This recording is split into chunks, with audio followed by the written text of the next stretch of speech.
Alright guys, I've got it built. Had another sock. Had to use some expensive hardware down in the bottom there to attach it and flare up a tube and connect it to the suction line. But that's going to be a major improvement. Got rid of the pump, everything. We'll see what kind of fuel pressure I get and how it maintains once we get it in there. I've also got to clip out this electrical wire for the other pump. I don't need that.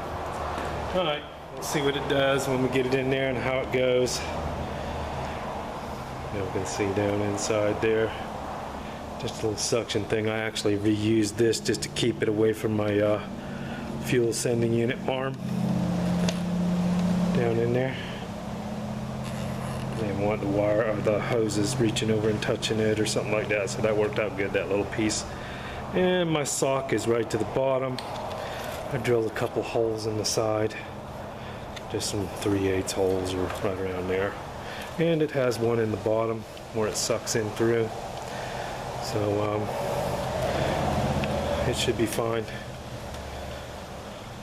I might put a couple little small ones down at the bottom too. Or just leave it the way it is. It's going to suck enough through the bottom or flow enough through the bottom and the sides. But yeah, actually I think I will probably punch another one right in the bottom. Okay.